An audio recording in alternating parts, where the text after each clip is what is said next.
everybody, it's Christina Mascari from Pretty Distressed. In today's video, I'm going to show you how you can update an old piece of furniture from your house. I'm going to be using a affordable sprayer as well as an all-in-one paint that is a primer, paint, and sealer all in one, so you can get this makeover done quickly. So if you want to see this beginner-friendly makeover, just keep watching. This is the chest of drawers I'm going to be working on today. This is my neighbor's, and she was originally going to donate it to me, but then they decided they wanted to keep it for their son's big boy room. They don't have plans for it yet, so we're going to keep it really neutral so it'll fit in the space. We ended picking up a Dixie Belle Silk in Oyster. It's a beautiful white with just a little bit of a gray undertone. I'm going to keep the original hardware on this piece because it's in good shape, it fits the piece well, and it's a funky size, and it's going to save us money. So all around, good idea to save the hardware on this one. I am going to remove these keyholes though, just to give it a little bit more of a modern look.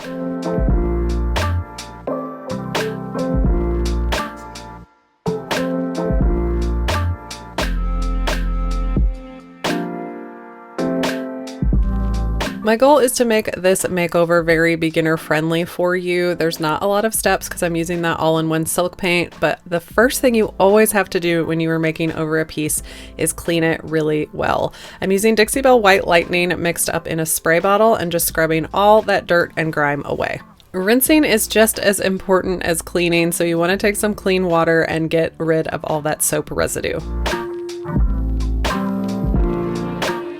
This dresser is in really good shape. I only had to repair the holes from the keyholes that I removed. I'm sanding the surface a little bit to prep it, and then I'm adding some Dixie mud to repair the holes. I'm going to be spraying today, so I'm setting up my Wagner pop-up tent where I will do my spraying. Once my Dixie mud is dry, I'm going to come in with a very fine rad pad and I'm just smoothing out that area. And while I'm doing that, I'm also going to scuff sand my entire piece. As you can see, this is just a light sanding. I'm not stripping back the finish. This is an extra prep step that you need to do if you're using that silk all-in-one paint. It's really going to help it adhere well. Once I'm finished scuff sanding, I'm just going to remove all that dust with a tack cloth, and you can also wipe it back with a damp towel.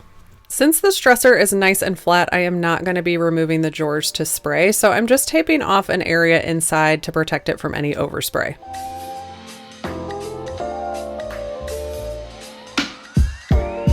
When I'm spraying a tall piece like this, I prefer to lay it on its back. I think it's easier to get into every nook and cranny this way. I'm also propping it up on some painter's pyramid so that my piece doesn't stick to the ground. I'm going to be spraying with the HomeRite Finish Max Super today. This is a very affordable sprayer and it is very popular in the DIY community. And if you didn't know, HomeRite is actually owned by Wagner, which you have seen a lot on my channel. I absolutely love spraying silk because it's all in one. It's just a one-step paint. It's really thin, so it sprays really beautifully. And I think it's an easy paint to spray for a beginner. To start off, I'm just stirring and then I'm going to strain my paint to make sure there's no little bits in there that are going to get stuck in the gun. And this paint, you can water down 1 ounce to 16 ounces of paint. So I am adding that just to thin it out just a little bit more. This sprayer comes with multiple tips. I'm going to be using the green one that is for fine finishes and furniture. And I've got my intake tube pointed forward because most of my spraying I'm going to do is going to be in a downward motion.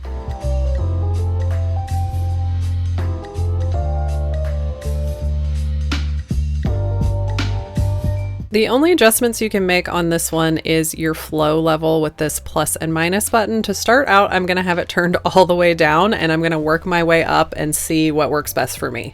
Testing out your sprayer is key. Even if you have used that sprayer 500 times, I always test it out on a board to make sure I have my flow exactly where I want it.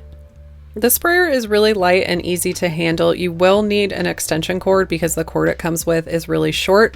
If you want any tips on spraying for a beginner, I have a great video on that and I will link that above and down in the description box. I was really impressed with the power and the ease of using this thing for the price point. It does have a little bit more overspray than I'm used to with my other Wagner sprayers that I've worked with, but don't be freaked out about that. As you're overlapping your paint, it's really going to smooth it out, and as it dries, it will level out a little bit. So if you see those splatters and stuff, you can see that on the side of my piece. It all turned out fine, so don't panic about that.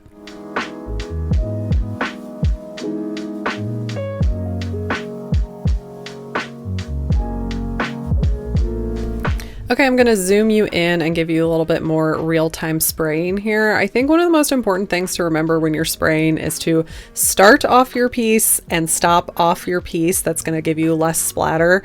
And you need to do a lot of overlapping. As you can see, I'm basically overlapping by like 50%. You will see that spattering and stuff at the bottom. Again, don't let that freak you out because it's just going to smooth as you're going back over it. 12 inches is a really good distance to be from your piece. It's hard to maintain that consistency, but try to stay 12 inches from your piece and try not breaking your wrist because that'll make your finish uneven.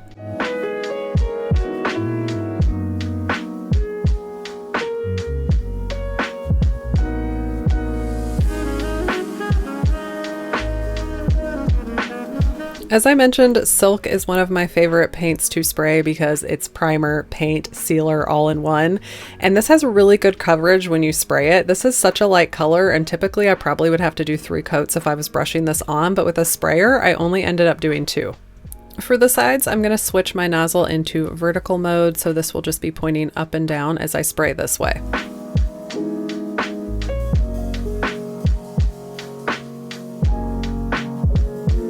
Again, I wanted to show you an up-close view of spraying in real time.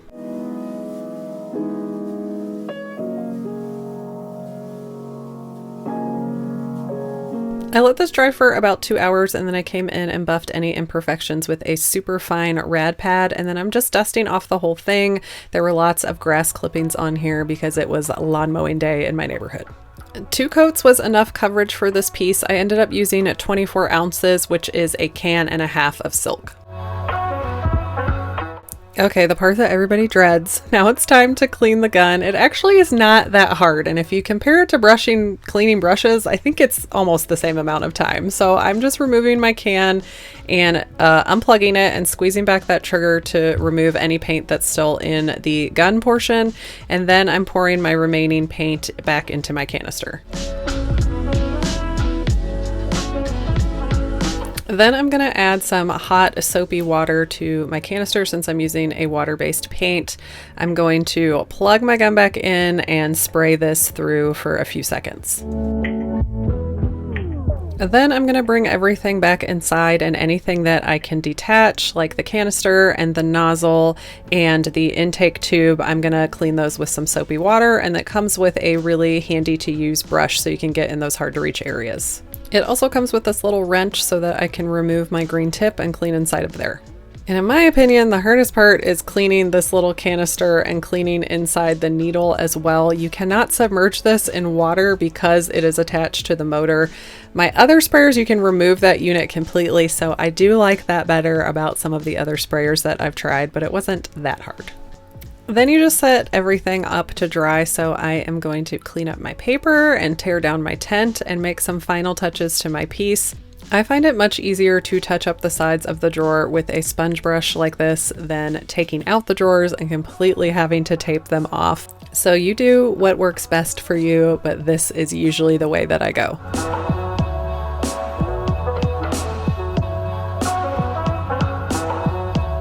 I let everything dry overnight, and like I said, I am going to use the original hardware, and I thought I was maybe going to make it black, but it looks so good with this light. It makes the hardware look darker, and it's just really sophisticated and it fits the piece. So save some time and money there by not having to change the hardware. So this was a super quick makeover that only took me 2 days. A sprayer saves you so much time, you guys. You should definitely try it out. Just to remind you, here's what I started off with before, and here it is after.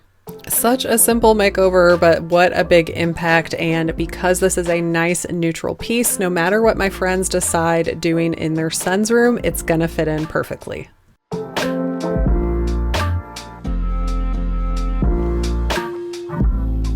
I hope you enjoyed today's video. Thanks for being here, you guys, and I will see you next time.